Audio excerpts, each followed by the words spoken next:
All right, welcome everyone to Something to Talk About from the Bainbridge Island Senior Community Center, sponsored by Fieldstone Memory Care, Bainbridge Island. Fieldstone offers innovative and compassionate care, now accepting residents. Call 360-689-4314 to schedule a tour of Fieldstone's beautifully appointed apartments on Rolling Bay.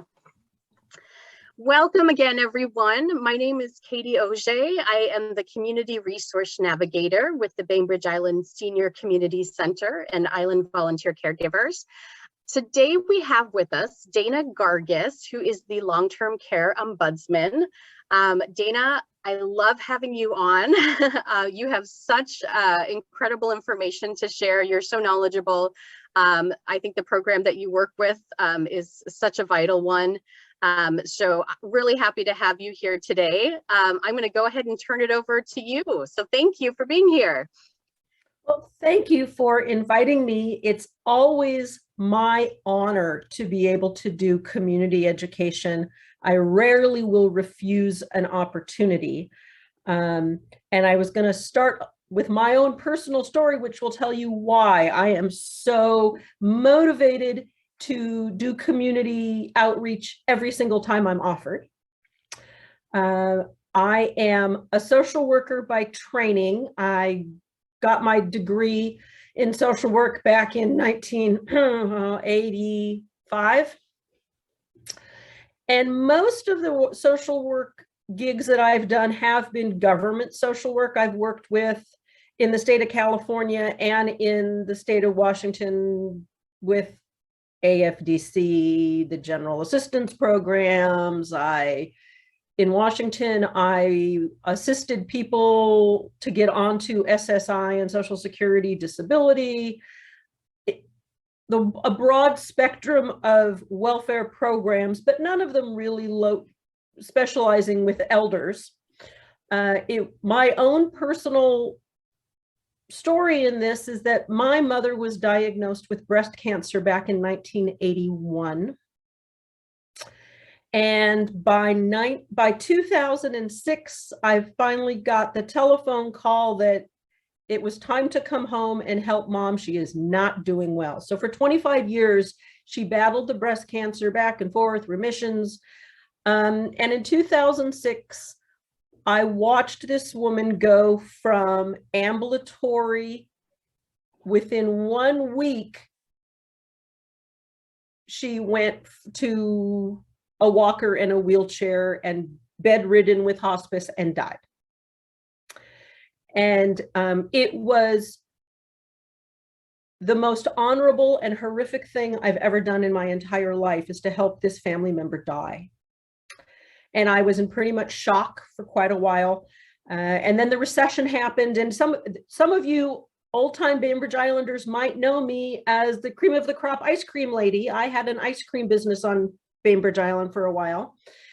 And when the recession hit, I needed to have a venture that actually had an income with it. And the Division of Aging was hiring social workers. When I got to the Division of Aging in 2009, I started with senior information and assistance. You will hear about them a number of times today. They are great people. But what I learned is the programs that are out there specifically designed to be assisting seniors. And I was so mad. I went through all of this with my mother, and I didn't know any of this information. And I'm a social worker, and I knew none of it. None of the healthcare professionals that were involved with her care did any education with our family. We did it alone. My mother was on hospice for 1 day before she died. There were so many services that were available to her and our family that were missed. And these are, not only were these wonderful, helpful services, she earned these. Her working life, her federal taxes paid for these benefits, and she was denied them from her own ignorance and from the medical establishment's lack of education. So once I started to learn about what our federal tax dollars actually pay for, it has become my life mission to educate as many people as I can, anywhere I can, how to link into what your federal tax dollars buy in senior services. So that's one of the big reasons why I'm here. The other reason is, once I was in senior information and assistance for a couple of years, the long-term care ombudsman was getting ready to retire, and she cornered me in the office and said, "You're going to apply for my job, right?" I have been the long-term care ombudsman for Kitsap County for almost 11 years now. And in that job, I advocate for the rights of people who live in long-term care facilities. So that's the nursing homes, the assisted living, and the adult family homes. I am the resident subject matter expert for the long-term care world in Kitsap County. How do you get into long-term care? How do you pay for long-term care? How do you make long-term care work better for you? I'm the person you come to for all of those questions, and your tax dollars pay for it. So I'll back up a little bit.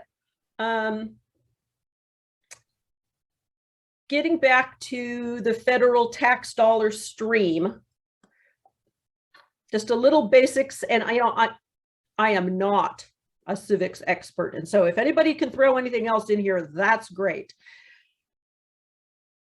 Your tax dollars end up at Health and Human Services in the federal government. As we vote for things as a country, there are legislation that are part of the Older Americans Act, and when that gets revoted on and there are new changes and things that we want to provide for elders, that money, which is funneled to the Administration on Aging, these are all federal agencies, that money is then funneled out to the states, to state units on aging. In most states, those are AAAs. Remember that AAA is not necessarily only for automobiles. In a lot of times, AAA means your area agency on aging. It is the network of social departments locally that get the federal funds so that they can distribute locally those benefits that are appropriated through our federal tax dollars. In Kitsap County, the AAA is the Kitsap County Division of Aging. And its entire geographic reach is the boundaries of Kitsap County. That's all that it does, is deals with Kitsap County.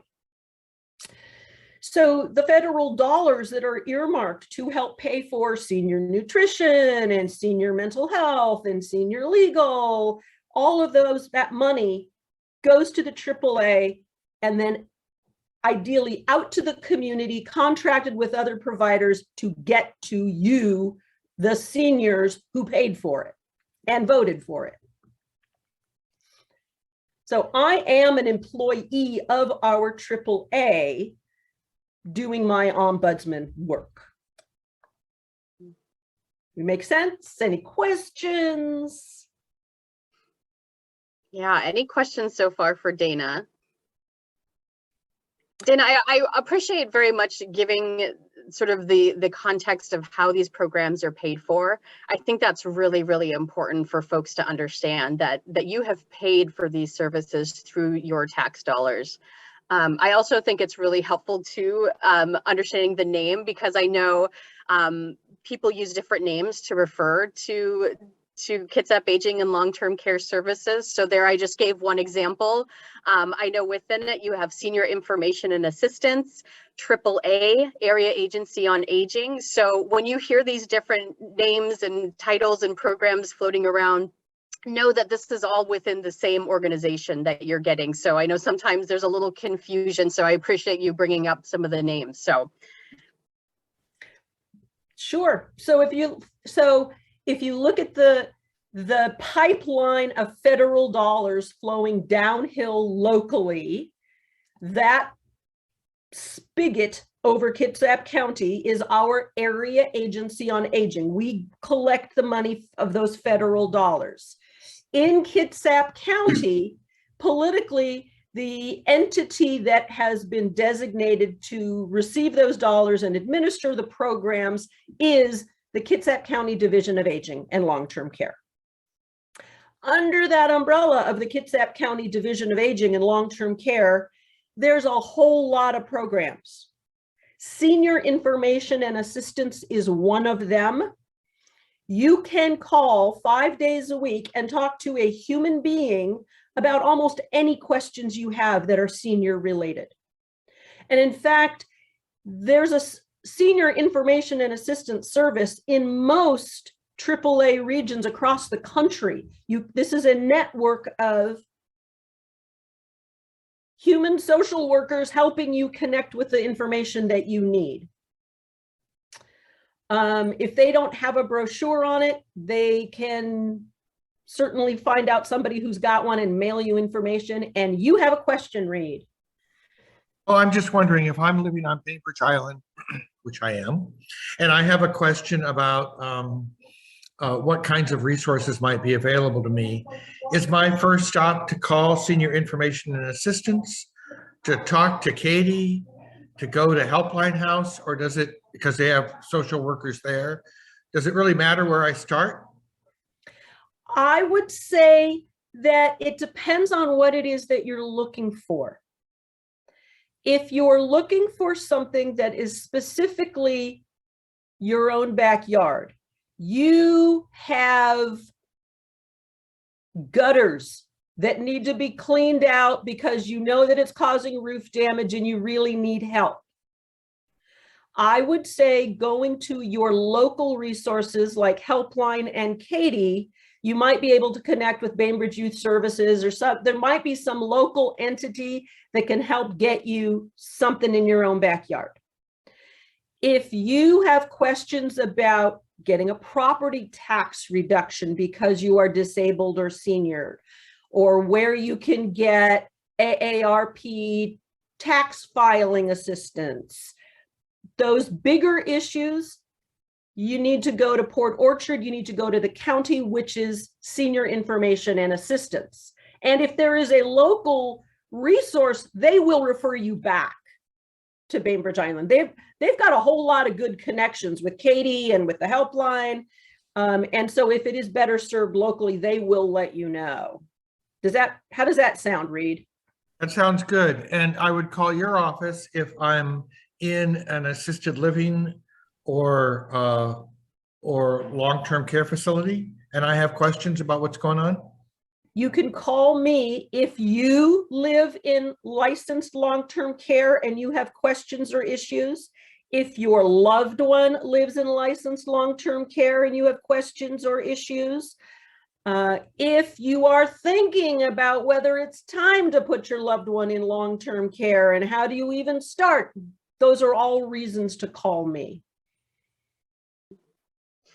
Yeah, and I appreciate you bringing that up, Reed. And again, just for anybody listening, you know, whether you call AAA or Senior Information and Assistance or Dana directly through the Ombudsman program, whether you contact us at the Senior Center, you contact me, you know, really the idea is we want to make sure that you're getting connected to the appropriate resources. And so, you know, certainly we connect with AAA, they connect with us. So regardless of where you call, we're going to make sure that you get connected to the resources that you need. So thank you for bringing that up, Reed.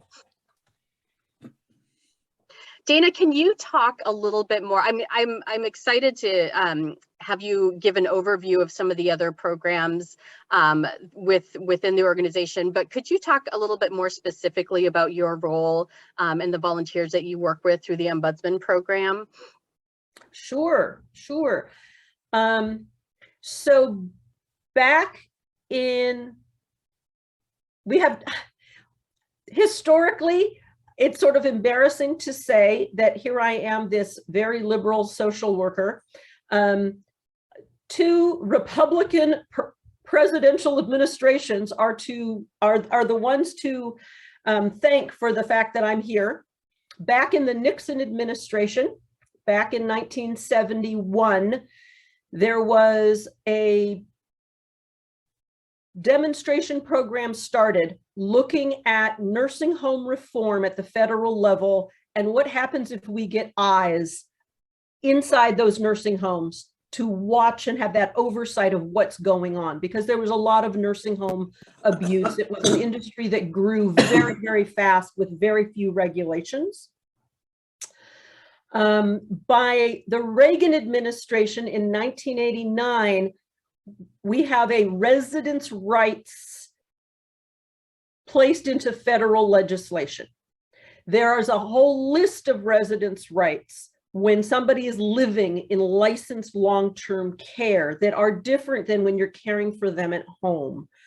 And part of these residents' rights is that there's an ombudsman program and the establishment of that there's an ombudsman program in every state in the country.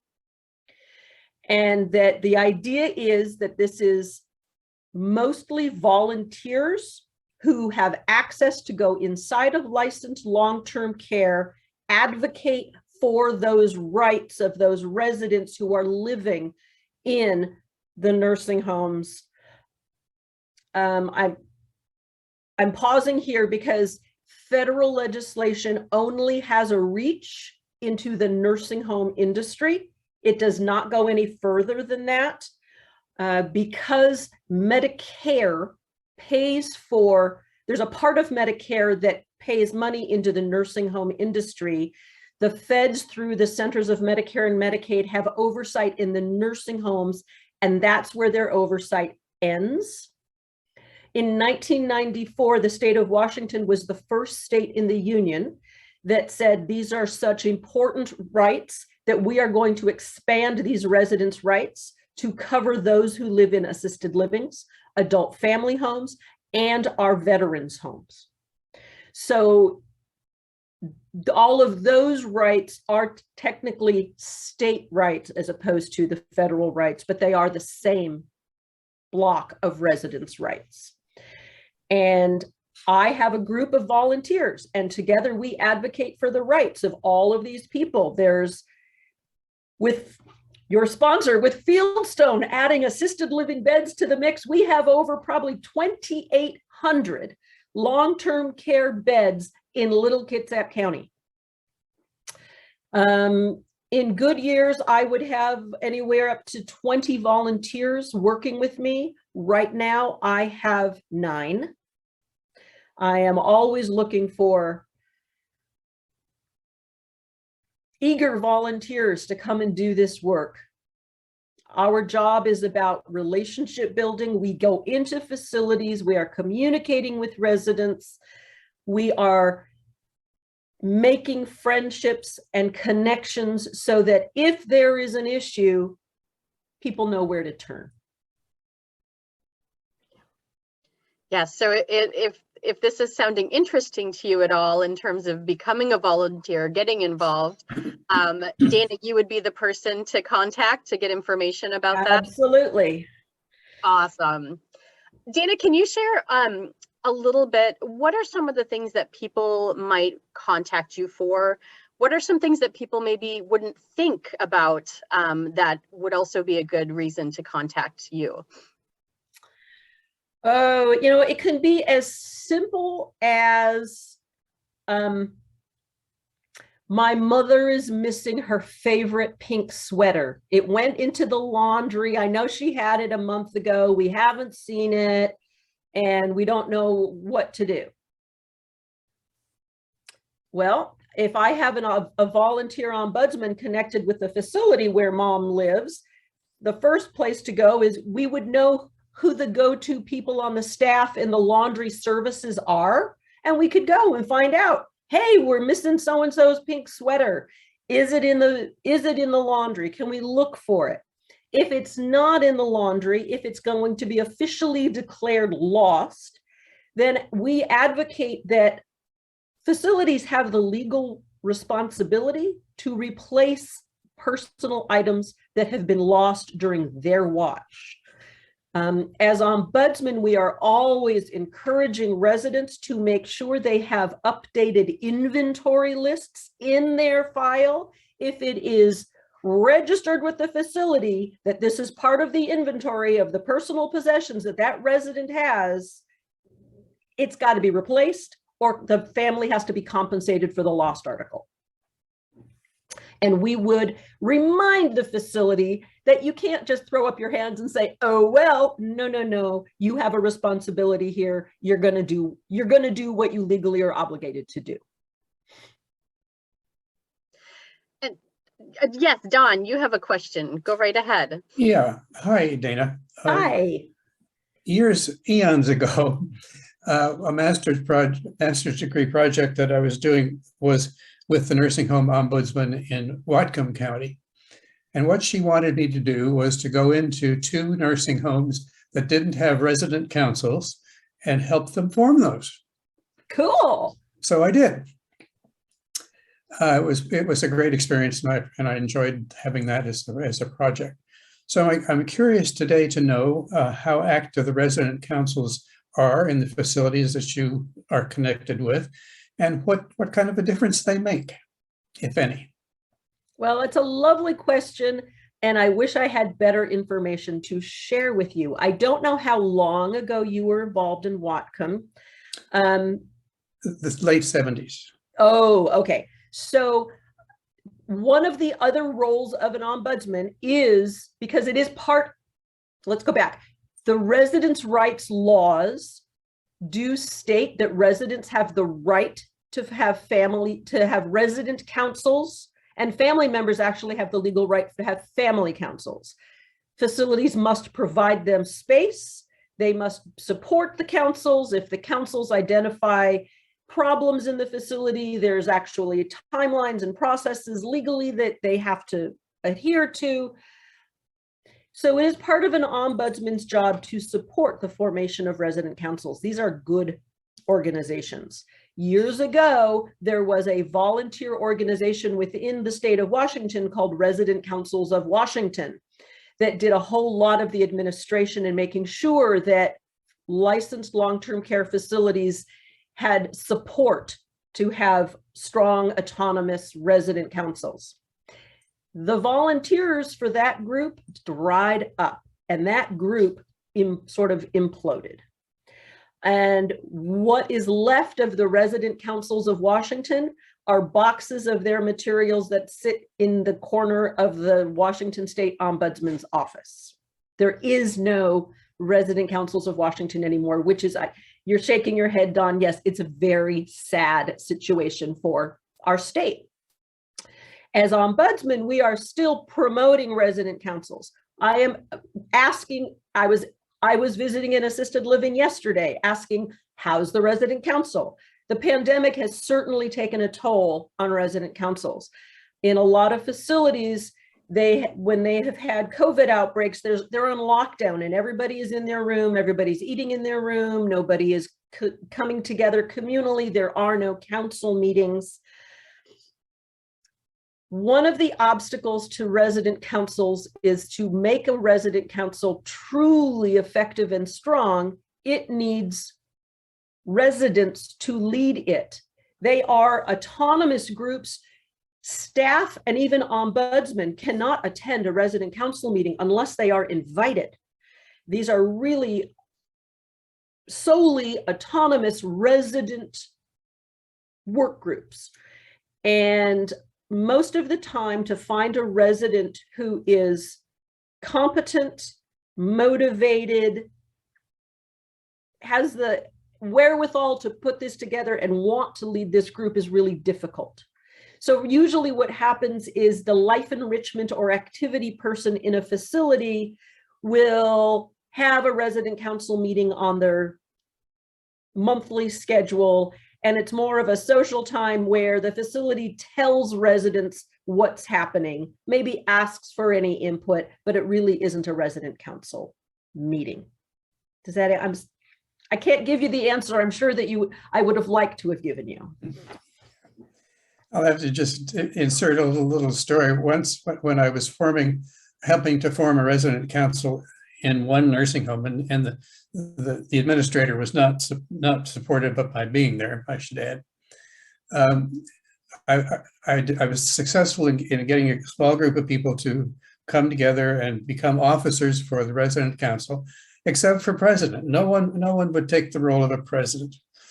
This one woman came up to me at the end of the meeting. She said, well, and she had a long history of activism of various kinds in her lifetime. Well, she said, I will be glad to do it, but I want you to know that I only have 6 months to live. Yeah, bless her. And she did. And that is the problem that, in the long-term care world, a lot of our folks are at the end of their life.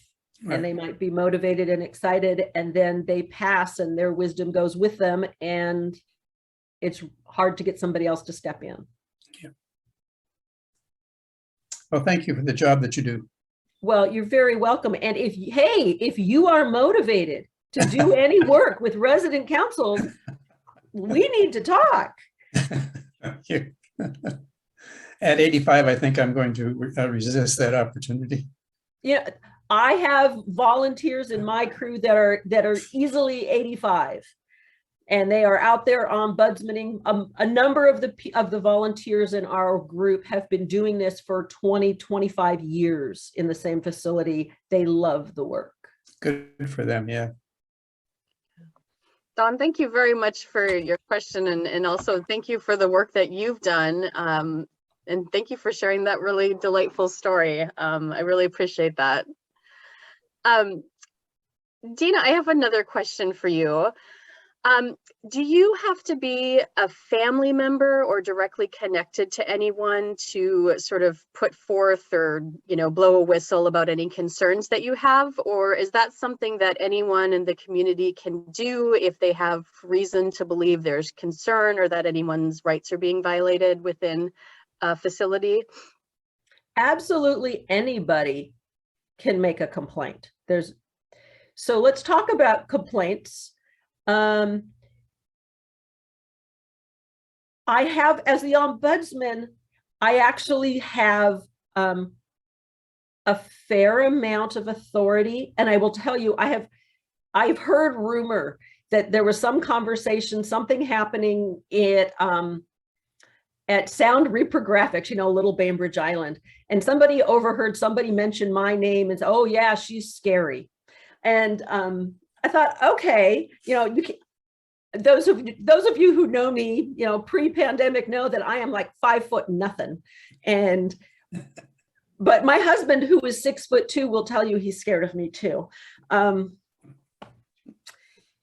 So I have some authority to affect change, but really the only authority I have is the black and white of the law, to put a copy of the law under somebody's nose and say, this is the way it's supposed to be.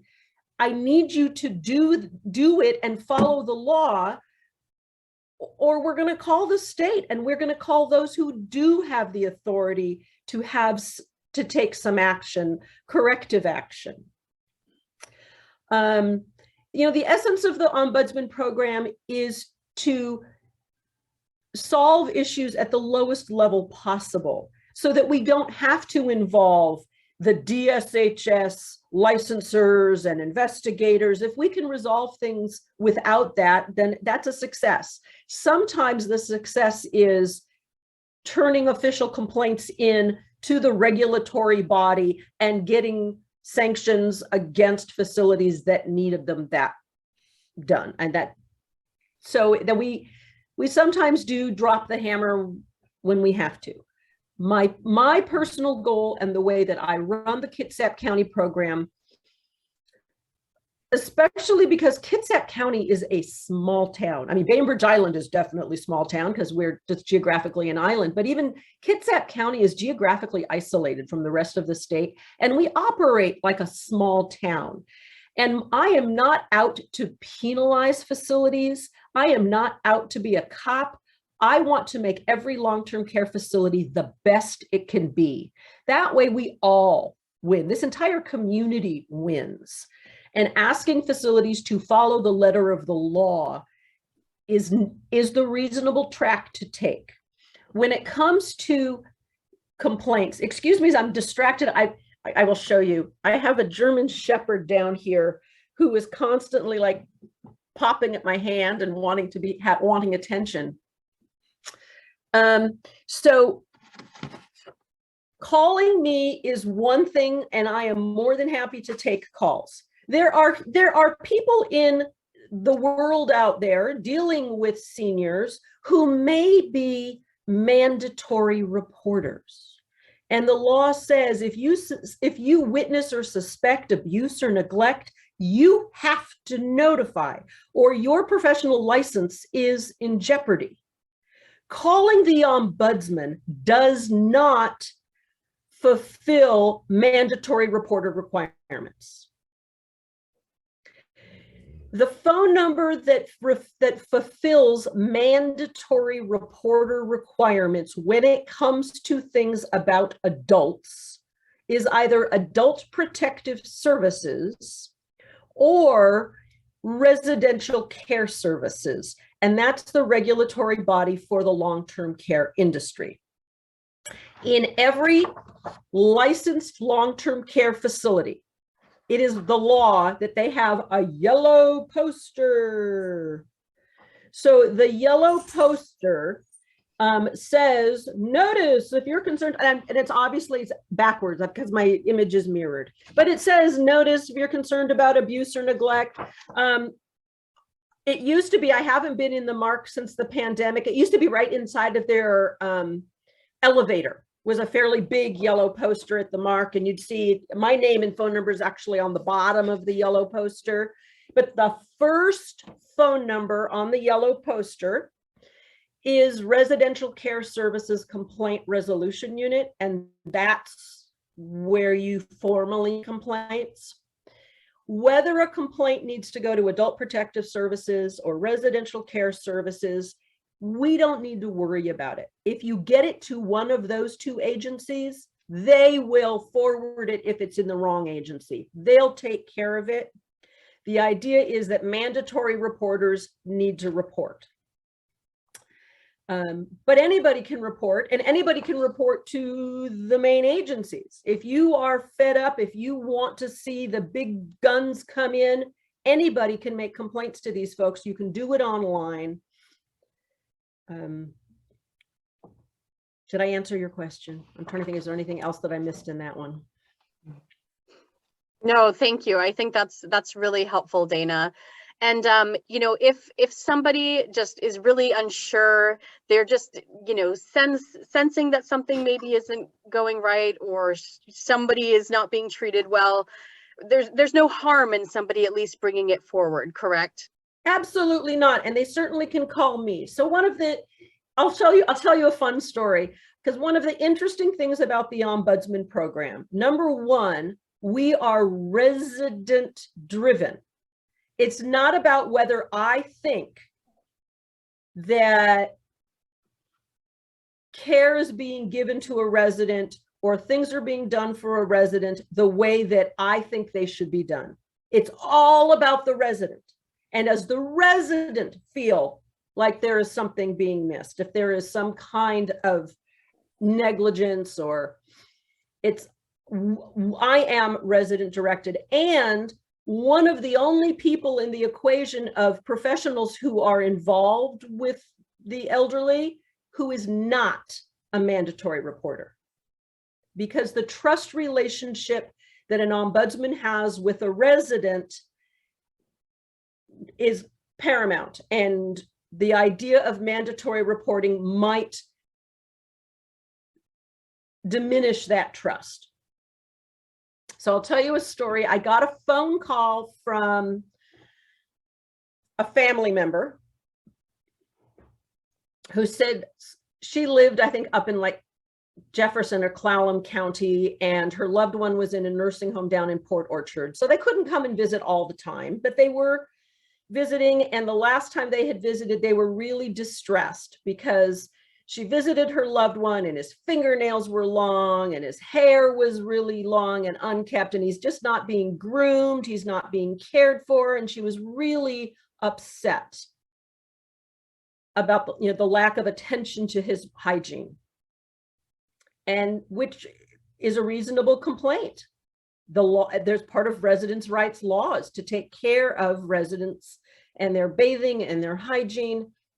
And the first thing that I did after I received this complaint from this individual is I called the facility, and I called the resident, and I spoke to the resident, and I said, listen, you have somebody who really cares about you, and they're concerned.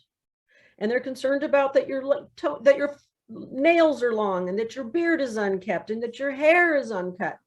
And he laughed and said, I know who made that call. I don't want those people coming in here. I don't need them to trim at my beard, or I kick them out when they come in. Okay, that's his right. His right to refuse any care that he wants to as a resident in long-term care. That's his right. So there wasn't a problem.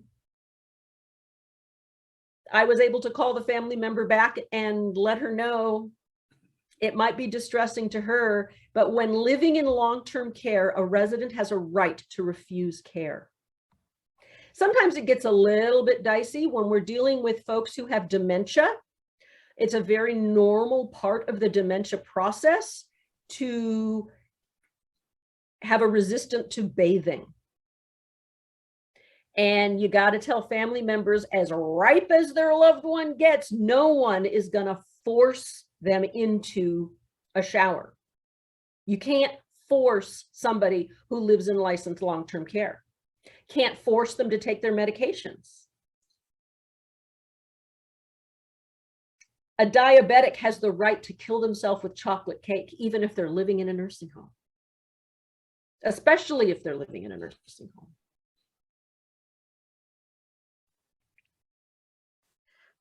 That is really important information to have, Dana, and I'm really glad that you bring that up. I know that can be really hard for folks, obviously, when you have a loved one. But I think probably for many of us as individuals to know that we have that right to self-determination, regardless of where we're at health-wise, I think that's a really interesting and powerful thing. So I appreciate you bringing up that example. Does anyone else have other questions for Dana? Dana, I would love for you to speak just briefly about some of the other programs as well, but I just want to make sure that if there's anything specific to the Ombudsman program, and just as a reminder, we are muted, so if you do have a question, you can go ahead and unmute yourself. Okay, otherwise maybe we'll just do a slight transition.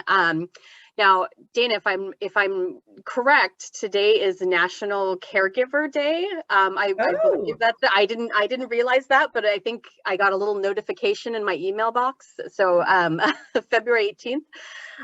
So with that, could you share a little bit about the Caregiver Support Center, and then again, just a bit more about some of the other programs that are available through AAA? I will do my best. It's been quite a while since I've worked in, so as you know, as I mentioned earlier, when I started with working for Kitsap County, I worked for senior information and assistance, and so was exposed to a lot of these programs and a lot of and these supports. Family caregiver support is designed for supporting that family caregiver, that non-professional. This is a situation where folks are not on Medicaid. What I did with my mother although I was there for, not for very long, out of just love and dedication, you have a family member who's coming towards the end of their life or is very medically fragile, and you make alterations to your own life in order to be there for them. And family caregivers are providing medical treatment, they're providing just oversight, they're all kinds of things. Well, our federal tax dollars go to help support these situations. It is known, and I don't know all the statistics, and if we had somebody from that program here, they probably could tell you, but there is a huge amount of caregiving that is being done in this manner, with family members taking care of other family members. And if that wasn't there, the caregiving realm in the country would just collapse. There isn't enough caregivers out there if we had the money to hire them to do the work. So in order to support that family caregiver situation, there is money and there are programs, and the way you connect to it is through the AAA and calling your area agency on aging, and you can ask for the Family Caregiver Support Agency. And they have ways of offering mental health support for the caregiver.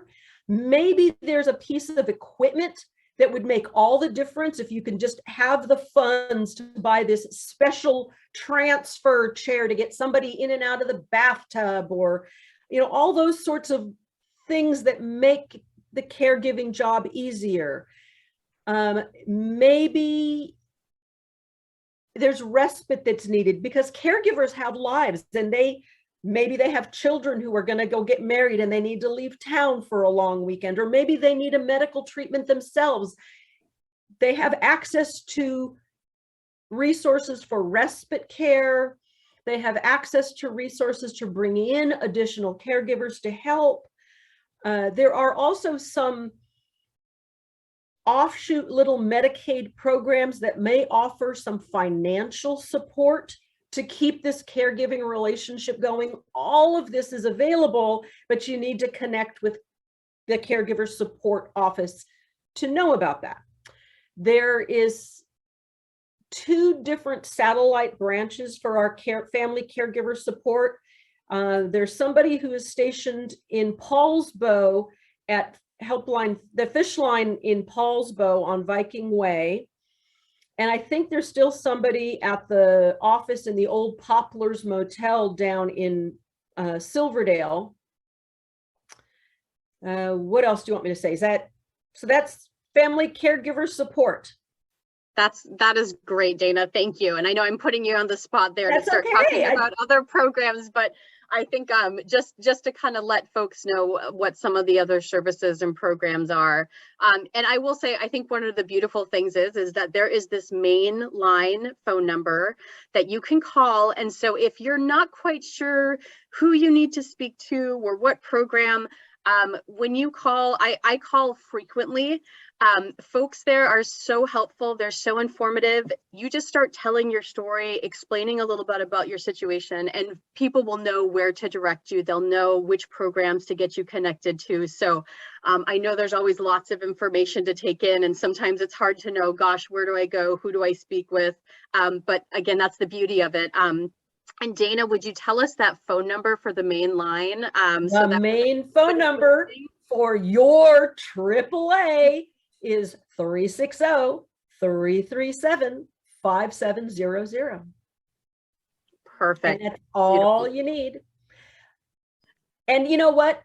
If you cannot remember 337-5700, it's easy. The area code is easy. It's not on Bainbridge Island. So it's 360. You are going to have to get off the rock to get connected to these programs. But if this is too hard of a phone number, maybe a new phone number in your directory should just be 211. Do you all know 211? Dana, tell us a little bit about 211 for folks who are maybe not familiar. I'm glad you mentioned that number. So in the old days, when we wanted information assistance, we would dial 411.